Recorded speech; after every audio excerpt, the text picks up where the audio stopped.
kong hilal isu chardan kacha thei nan min kai la iram ka the ma in swal ten min be in savi ka wai le chi zao te ne na zok na be chin tu kei po in karon mang silal ma it cross lim tuan amin zol ti la ka thal yam lu hi ti dam le ro ei dong le dung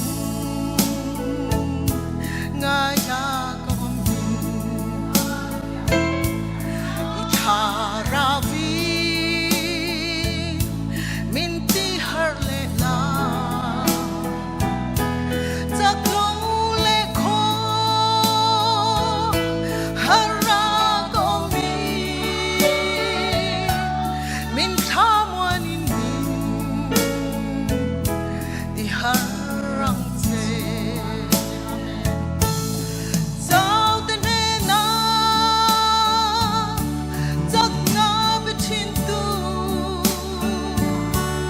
kay po in karon pang silal pa i cross lim tuan apin zol ti la ka thal yam lu hi ti dam mang te ka vel moi na te lo ful ma se ka tan song i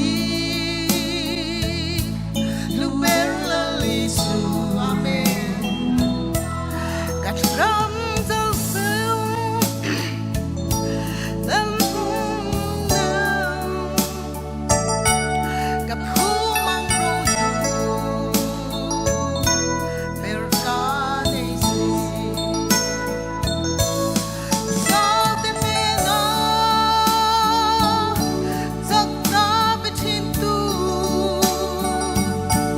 kay po in karon pan silal pa i cross lim tuan amin zol ti la ka thal yam lu hi ti dam le ro ka thal yam lu hi ti dam le ro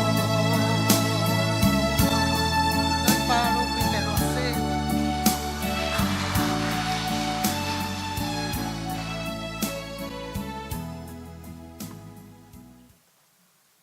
Kan sa inen pat til pek te lanin ilo ding o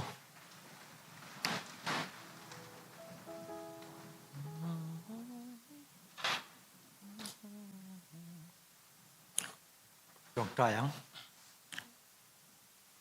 kan chak wang te kan fel wang te kan tlin wang te ni lo I kho ina wang liao liawa wa in thenga hun tha le hun lom al tir tu kan pathian ne la kan chungai that na song song te wang in lom pu kan don se I chuan lalpa mi hei song ve ne hian he hmana min roi kho ma lalpa mi om pui na le kai roi na kan don song song a te heng ang biak in thatak mai te in khom na ta na min man ti rawang thian kan lom tak se ta til pek zong song a hluber Isu Krista min pek awang po in lom thu kan thila che alwa lalpa ve ni hian karliam ta a rim ta kan tho atangin soma pakhat te til pek pa ngai te chiat ni fan te le building sum te karon la khoma then chon zel te po in kan peto a in til pek pa ngai te nen ve ni hian heng zong hi ikuta kan ron hla na nagin van na tagin ti thiang limin chan takin rim tuin milo pom sakla apetu zong te chunga le kan zawai chunga hian himal som na taksar ru tharawa kan don na ta na rin na thai chenunga milo chiar saka milo pom sak turin lom em em ini ku thiang hima kan lalpai so krista hingin kan la ne amen